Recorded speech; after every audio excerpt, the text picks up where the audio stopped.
Bonjour à tous, mon nom est François Letarte et bienvenue sur ma chaîne JDRD30, une chaîne consacrée aux jeux de rôle sur table. Aujourd'hui, Vidrolist, je réponds à une question de M. Anthony Honoré qui m'a envoyé ça sur ma page Facebook.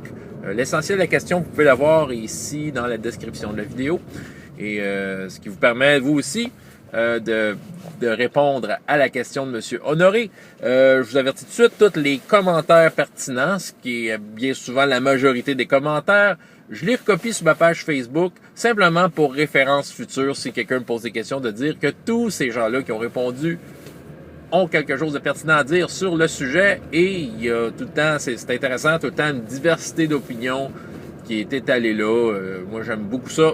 Ça permet de se faire sa propre idée du sujet. Donc, revenons-en à la question de M. Honoré. C'est ça. En gros, il dit qu'il y a un peu de difficulté avec son groupe. Il dit que son groupe, ses joueurs sont tout le temps un peu en train de chialer un peu sur ses décisions de maître de jeu. Puis il trouve ça un peu frustrant. C'est sûr, il me dit que c'est pas catastrophique, mais les joueurs sont toujours en train de contester ses décisions. Puis il est toujours en train de remettre en question le fait de regarder, c'est moi le maître de jeu. C'est moi le maître de jeu, puis les décisions, c'est moi qui les prends. Puis ce qui est frustrant dans son histoire, c'est le fait qu'il met beaucoup d'énergie sur ses parties, selon ce qu'il nous décrit. T'sais, il va comme faire beaucoup de recherches, mettre de la musique, faire des cartes. T'sais, il va travailler très fort pour cette partie-là pour finalement amener ça à ses joueurs, puis que malgré tout ça, il y ait des confrontations, puis que des confrontations entre joueurs et maîtres de jeu, puis que c'est ça, c'est désagréable. La dynamique de la table n'est pas à son maximum, si on veut. Lui, il veut savoir quoi faire pour peut-être faire en sorte que ça soit mieux, tout simplement. Hein? OK. Ce que je peux dire d'emblée, c'est faut se poser la question, les efforts, est-ce qu'ils sont mis aux bons endroits? OK? Je m'explique. Étant donné qu'il y a beaucoup d'efforts mis sur la préparation de l'aventure et tout le matériel qui peut venir avec, l'essentiel n'est pas là. C'est très plaisant, c'est pas inutile non plus. C'est super bien de faire ça, des choses comme ça. Mais je pense que pendant qu'on fait ça, on oublie de penser à qu'est-ce que nos joueurs ont vraiment besoin. C'est ça. Parce que s'il y a justement des petits conflits comme ça, c'est parce que peut-être qu'il y a des besoins qui sont pas comblés du côté du maître de jeu autant que des joueurs. J'en parle des fois, j'en ai fait une vidéo sur la session 0, ces choses-là. Bon, il y a peut-être de quoi, c'est comme un climat de confiance qui est peut-être pas tout à fait établi. OK? Climat de confiance, puis bien comprendre c'est quoi le rôle de tout le monde. Et comprendre et essayer d'établir un rapport de force égal entre tout le monde autour de la table. Que le maître de jeu devienne un joueur comme les autres, mais que son personnage, c'est le monde. Et que son autorité réside surtout dans le fait qu'il prend les décisions finales quand vient le temps des règles ou faire avancer l'histoire. Il y a bien d'autres choses, mais ça peut se résumer à ça. T'sais, si c'est ça, c'est clair, des fois, ça peut aider à ce que le monde comprenne leur rôle autour de la table, puis à faire en sorte qu'il y ait un climat de confiance qui s'installe. Donc, le matériel, c'est parce que pendant qu'on fait le matériel à la maison, justement, je disais que on pense pas à ce qui est essentiel. On pense à notre aventure, on rêve, on est nous-mêmes enivrés par ce qu'on va amener autour de la table, tout ça, mais c'est ça, je pense que ce serait juste un moment de moins faire de ça et se poser la question, mais qu'est-ce que les joueurs ont besoin? Leur poser la question, pourquoi qu'ils jouent? Puis aussi, avant que le jeu commence, pas pendant, que tu sais, d'établir le fait, moi je suis maître de jeu, c'est comme ça que ça devrait se passer. Qu'est-ce que je m'attends de l'interaction autour de la table, puis tu sais, ce genre de choses-là. Tu sais, peut-être faire une mise au point du rôle de chacun autour de la table. Faut qu'il y ait un climat de confiance, faut faire comprendre à ces joueurs qu'on n'est pas là contre eux.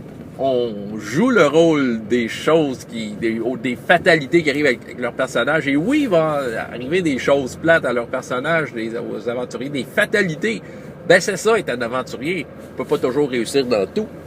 Donc, tu sais, leur faire comprendre que oui, tu sais, le rôle du maître de jeu, c'est d'envoyer des difficultés, entre autres. Donc, oui, il va y avoir des difficultés, puis les joueurs vont... C'est ça. Puis le maître de jeu, il décide à la fin.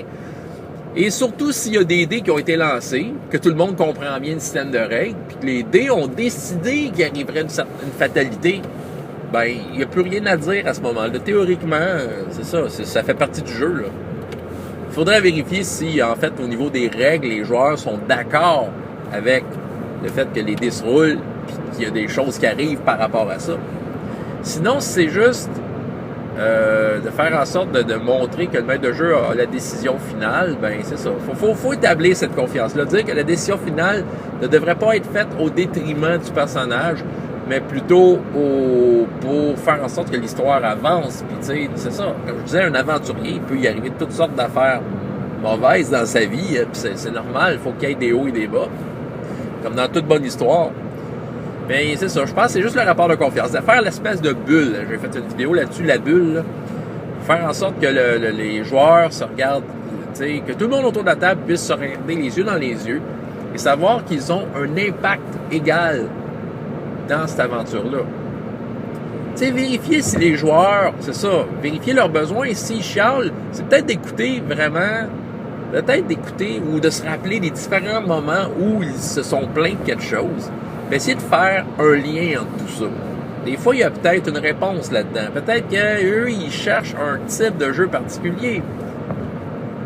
C'est ça, parce que s'il n'y a pas eu de discussion à savoir qu'est-ce que les joueurs s'attendent autour de la table, peut-être que c'est là qu'il y a des conflits, là. C'est là qu'il peut y avoir certains conflits qui s'installent. Donc moi, je crois fermement que là, il y a peut-être une mise au point à faire avec les joueurs, s'asseoir, puis tu sais, juste se remettre en question qu'est-ce qu'on fait, pourquoi qu'on le fait, puis c'est ça, puis s'assurer que chaque joueur, on puisse comprendre, tu sais, quitte à revenir sur certains points, dire, mais OK, cette fois-là que t'étais pas d'accord, ben pourquoi, tu sais, pourquoi? Puis trouver le terrain d'entente. Le maître de jeu doit être souple, parce qu'il y a à gérer plusieurs joueurs qui ont une façon différente d'amener ça. Fait que c'est le maître de jeu et celui qui demande le plus de souplesse pour faire en sorte que tout le monde puisse s'intégrer là-dedans. Le joueur, lui, ben, il faut qu'il fasse certains compromis, évidemment, des compromis, mais si le joueur sait à quoi s'attendre, il va pouvoir les faire, ces compromis-là, il va les accepter, tu sais, c'est ça. Terrain d'entente, tout le monde au même niveau, climat de confiance, très important, miser là-dessus. Après ça, si le climat de confiance est établi, mais tout le travail de matériel, tout le travail passionné qu'on peut mettre sur faire des cartes, trouver la musique, puis faire en sorte que les joueurs aient tout le temps de quoi d'intéressant à faire, ben ça va prendre beaucoup plus de valeur, ça va être mis en valeur. Là. C'est ça, parce que si on se fie juste sur on a travaillé fort, les joueurs devraient être contents, ben c'est ça, c'est comme dire faut amener la bonne chose aux bonnes places. J'ai un exemple qui me vient en tête. C'est comme si on se promènerait avec un tableau de monnaie. Là. On irait l'accrocher sur le mur pendant un match de boxe dans un aréna. C'est pas un super bon exemple, mais vous comprenez que le monnaie là, qui a travaillé fort pour son tableau, là, ça ne sera pas mis en valeur parce que les gens sont pas là pour ça, ils sont là pour voir un match de boxe. C'est un peu extrême quand même. Exemple, même. À la limite, c'est peut-être pas si beau que ça, mais vous comprenez, là, il y a comme... Tu sais, c'est ça, faut savoir les joueurs, ils sont là pourquoi, tu sais, puis mettre de l'effort sur la bonne affaire, puis dans l'ordre, mettre l'effort sur ce que les joueurs veulent. Tu sais, c'est ça, ce qu'on a, je veux dire, à la base du jeu de rôle, c'est de l'imagination, c'est de la communication, puis de l'imagination. C'est ça, il faut stimuler, fait que c'est là, tu sais, c'est là qu'il faut s'établir puis mettre des efforts, tu sais. D'abord, après ça, on travaillera sur le reste, tu sais. Ouais, je pense que c'est ça. Ouais, en gros, c'est ça. Puis c'est sûr que là, c'est ce qui est drôle, c'est ça, c'est qu'il dit à la fin de son message, et vous l'avez peut-être déjà lu, que ces joueurs, malgré tout ça, ces joueurs lui demandent tout le temps, c'est quand la prochaine partie? C'est bon signe. C'est parce que les joueurs ont aimé ça. À quelque part, le travail de M. Honoré est récompensé. Je dirais que c'est ça. Je pense qu'il n'y a pas grand-chose je pense que c'est sur la bonne voie, en fait, déjà. C'est juste de trouver la fibre, tu sais, la fibre vibrante qui va établir la confiance entre tes joueurs et le maître de jeu, puis faire en sorte qu'on soit capable de passer par-dessus certains conflits ou de faire comprendre, un autre exemple, aux joueurs, que bon, si c'est par rapport à un conflit, c'est de dire aux joueurs, stop, prends ça en note, on s'en parle après la partie. L'histoire doit continuer. Le maître de jeu n'a pas à revenir en arrière, réparer des erreurs pour faire plaisir à des joueurs. T'sais, ça a été dit. Puis, si on enlève les règles, si on fait juste faire le narratif de tout ce qui s'est passé, ça va ressembler à une belle histoire pareille. Où est-ce qu'il y a des drames qui arrivent aux héros. C'est ça. Vous savez, là, au bout de la ligne, l'histoire va être bonne. Si les joueurs ils veulent revenir, c'est parce que l'histoire doit être bonne à quelque part. Là. Donc, j'invite tout le monde à participer à ça. Si vous le voulez bien, comme j'ai dit, commentaire en bas ou sur les groupes Facebook, vous avez vu ça.